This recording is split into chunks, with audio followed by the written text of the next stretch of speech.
December 15, 2023. Security cameras inside Rikers Island captured something that shocked even veteran correction officers. An inmate, armed with a metal chain, ambushed 3 officers during a routine cell check. 2 officers died, 1 barely survived. That inmate? Sundance Oliver. And he's not alone. Rikers Island spans 413 acres between Queens and the Bronx. It houses over 7,000 inmates. But some are different. Some are so violent, so unpredictable, that they've earned a reputation that makes hardened criminals step back. Tonight, we're counting down the 7 most feared gang members currently locked inside America's most notorious jail. These men haven't just survived Rikers Island, they've turned it into their hunting ground. You're about to meet killers, gang founders, and psychopaths who rule through pure terror, each one more dangerous than the last. This is their story.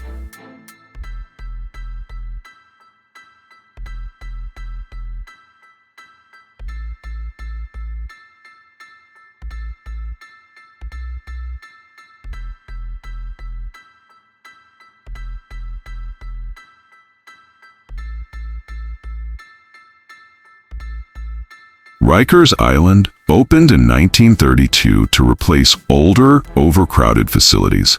What was meant to be a solution became something far worse. Inmates call it Gladiator School.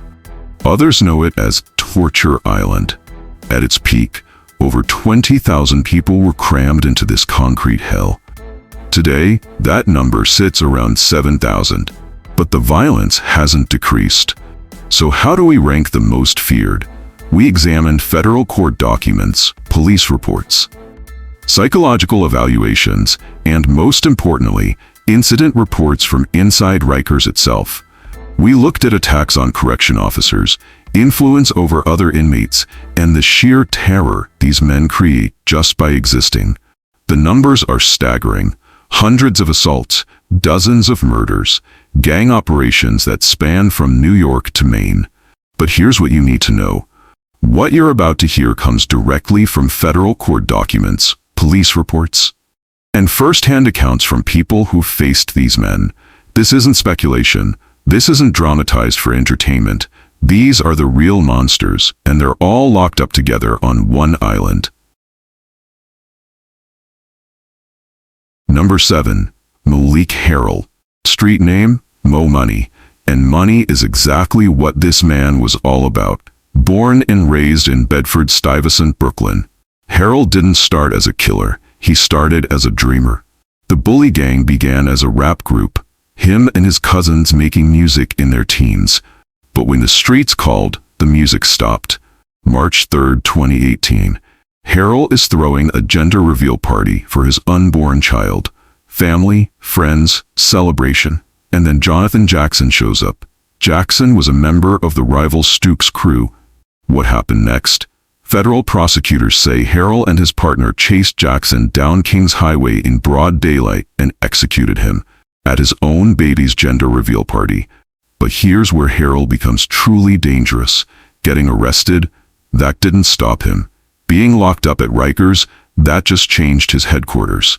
From his cell, Harold built something the authorities had never seen before. He corrupted correction officers, paying them thousands to smuggle drugs into the facility. But not in the usual ways. Harold's operations soaked comic books and legal papers with liquid drugs. Inmates would tear off pieces, eat the paper, and get high. The profits? Laundered through Cash App accounts, wire transfers to street soldiers, all controlled by a man in a 6x8 cell. June 2024. After a 13-week trial, a federal jury convicted Harold on 21 counts: murder, racketeering, drug trafficking, money laundering, bribery. He's facing life in prison. But here's what makes Harold number 7. He wasn't the muscle, he was the brain.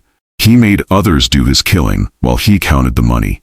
Speaking of muscle, Harold's second-in-command was even more ruthless on the streets. Number 6. Derek Heirs. Known on the streets as D. While Mo Money planned, D executed. And when we say executed, we mean that literally. Heirs was Harold's enforcer, the man who turned plans into bloodshed.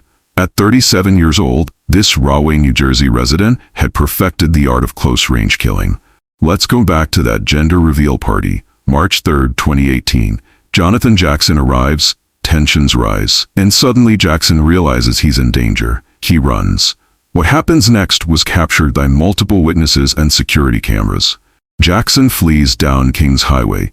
Heirs gives chase, gun in hand. This isn't a Hollywood movie. This is real life. Jackson is running for his life through Brooklyn traffic. Cars swerving, people screaming. Heirs catches up. Multiple gunshots at close range. Jonathan Jackson, 24 years old, dies on the asphalt at a baby party. But that was just Tuesday for Derek Heirs. While Harold focused on Rikers, Heirs built a drug empire stretching from Brooklyn to Maine. He oversaw stash houses across state lines. Cocaine, heroin, fentanyl, transported in vehicles with hidden compartments. Professional-grade drug trafficking. When territory disputes arose, Heirs handled them personally. Close-range executions became his signature. No witnesses, no mercy. The same federal jury that convicted Harold? They found Heirs guilty too. Murder in the first degree, racketeering, drug conspiracy. He's looking at life without parole. Here's what made Heirs dangerous. He didn't just kill when ordered, he enjoyed it. Witnesses described him as calm during violence, almost peaceful. But these bully gang leaders, they pale compared to the man who built an empire from a single prison cell. Number 5, Omar Porti.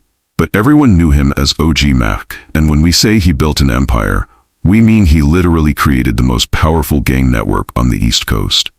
It started when Porti was just 17, a street robber in the Bronx. Nothing special. Nothing that would suggest he'd become one of the most influential gang leaders in American history. But then came July 16, 1993. Porti is locked up at Rikers Island, facing serious time. The prison was controlled by Latino gangs, the Latin Kings, the Nietas. African-American inmates were being targeted, beaten, sometimes killed. Porti meets Leonard Mackenzie, street name OG Deadeye.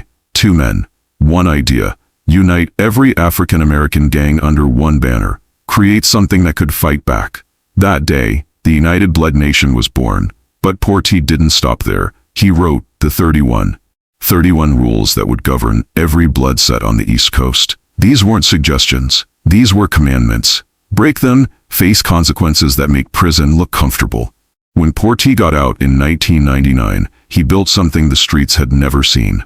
1-8 tray, sex, money, murder, gangsta killer bloods. Each set operated independently but answered to one man, OG Mac. Drug trafficking, prostitution, armed robbery, protection rackets. By 2001, Porti's network stretched from New York to Virginia.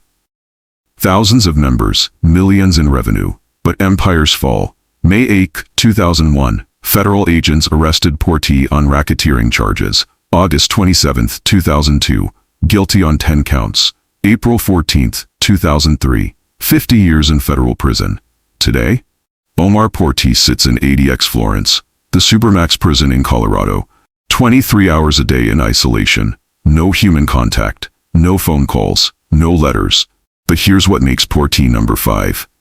24 years later, the United Blood Nation still exists, still operates, still follows his rules. He built something that outlasted his freedom. While Porti built an empire, another founder used different weapons. End quote. Number 4. Leoniti Sierra, street name Junito. While other gang leaders preferred guns, Sierra chose something more personal. 1992, Rikers Island. 2 Dominican inmates facing murder charges. Sierra and Julio Marin, known as Caballo. They're being targeted by established gangs. The Latin Kings, the Nietas, African-American crews.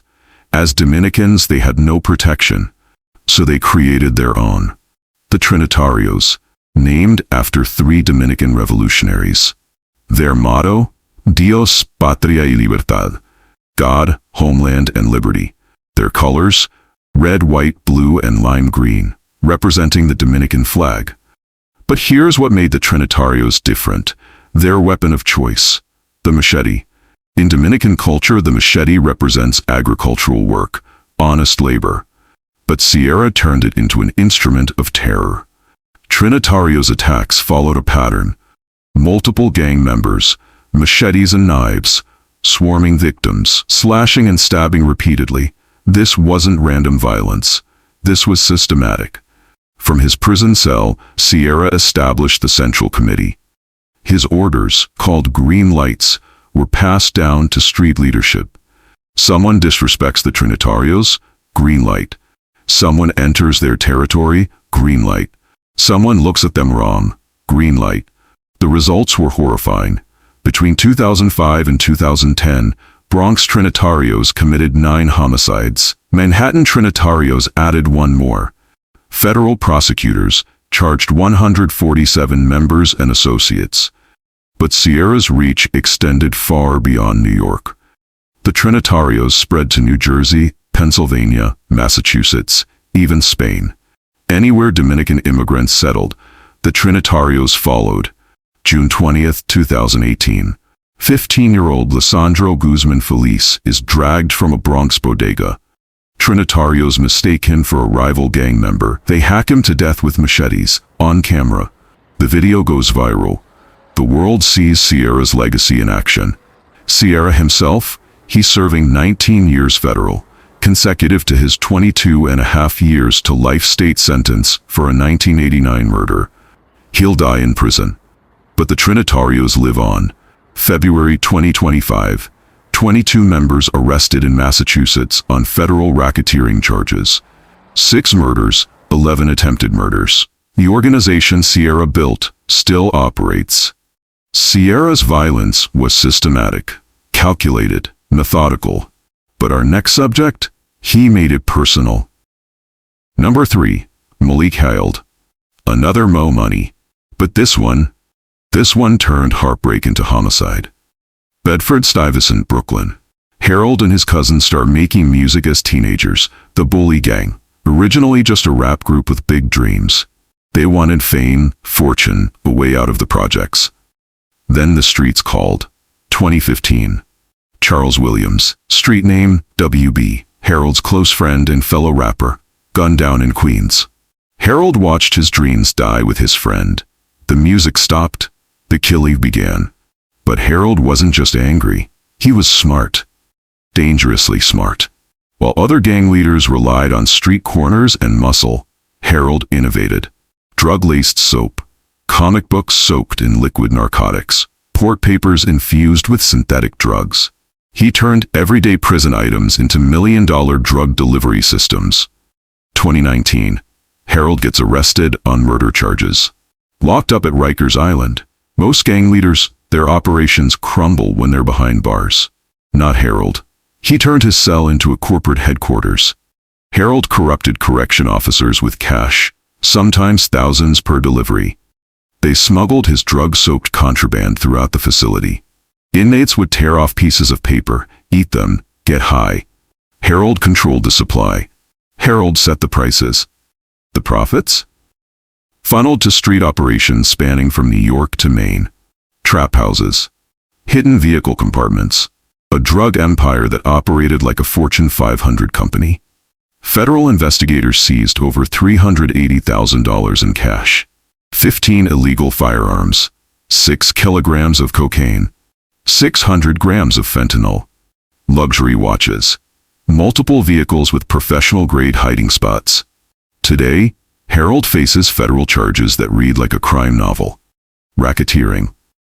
Murder, conspiracy, drug trafficking, bribery, money laundering. If convicted on all counts, life without parole. But here's what makes Harold number 3. He didn't just run a gang.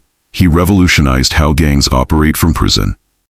His methods are now studied by law enforcement agencies nationwide. Harold lost his best friend and turned that pain into a criminal empire that destroyed hundreds of families. Harold's operations were sophisticated, methodical, almost corporate. But raw violence? Raw violence ruled supreme. Number 2. Dwight Reed, street name Dick Wolf. The man who turned violence into a science. Reed founded the untouchable Gorilla Stone Nation, one of the most powerful and violent prison street gangs in America. Not just New York. We're talking Florida, North Carolina, the entire eastern seaboard. A criminal network with national reach. But let's talk about what put Reed on this list. 2014, a Harlem bar. Reed gets into an argument with a 33-year-old man, a complete stranger. The kind of random dispute that happens in bars every night across America. Most people walk away, maybe throw a punch. Reed pulled out a gun, put it against the man's forehead, and pulled the trigger. Point-blank execution. But here's what makes Reed truly terrifying. He didn't stop there. As the man lay dead on the floor, Reed continued pistol whipping the corpse, beating a dead body with his gun, in front of dozens of witnesses. For that murder, 50 years to life in New York State Prison.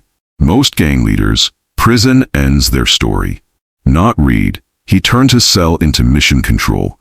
Reed established the caves, 8 different sets operating under Gorilla Stone command.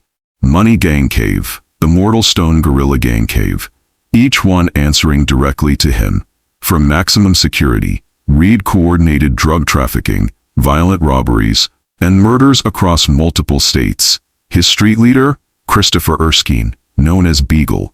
While Reed planned from prison, Erskine executed on the streets. The perfect partnership, brain and muscle working in harmony. But Reed's genius wasn't just violence. It was adaptation. COVID-19 pandemic hits. Government relief programs flood the system with cash. Reed sees opportunity. His gang creates fake nonprofits, files fraudulent unemployment claims, steals millions in pandemic relief money meant for struggling families. May 2024. Federal court in White Plains. Reed stands for sentencing. Again, 35 years federal prison, consecutive to his 50-year state sentence. He'll die behind bars. Here's what makes Reed number 2. He commanded respect through calculated brutality. Every move planned, every decision strategic. Even his random bar murder. Witnesses say he was calm afterward, almost satisfied. Reed built an empire. Reed maintained control from isolation. Reed turned violence into profit. But one man's pure rage, one man's uncontrollable fury, terrorized everyone. Number 1. Sundance Oliver, 28 years old, and the most feared human being currently locked inside Rikers Island, East New York, Brooklyn, one of the most violent neighborhoods in America. Oliver grew up surrounded by poverty, gangs, and death. By 16, he joined the Loop Gang, a Bloods-affiliated crew controlling parts of Brooklyn's Pink Houses projects. 9th grade. That's when Oliver dropped out of school. Not because he couldn't learn, but because the streets offered faster money and more violence. By 2022, Oliver had 31 arrests on his record. Weapons charges, robbery, assault. But nothing prepared New York City for what came next. December 2nd, 2022. Oliver gets shot at while inside a moving vehicle. Most people would lay low, seek medical attention, maybe move away. Oliver declared war. December 4th. Oliver approaches a bodega on Ralph Avenue. He demands money from a customer. The man runs inside. Oliver fires 2 shots, follows him, steals $3,500. December 5th. Oliver approaches a woman behind a building, demands $50. She runs. Oliver fires, misses the woman, but hits 96-year-old Sandy DeWalt, an innocent man in a wheelchair, waiting for a bus. Same day, 2:40 p.m. Smith Houses, Manhattan. Oliver enters an apartment and shoots 21-year-old Kevon Langston. Once in the leg, twice in the chest. Langston dies at the hospital. December 6th, just after midnight. Kingsborough Houses, Brooklyn.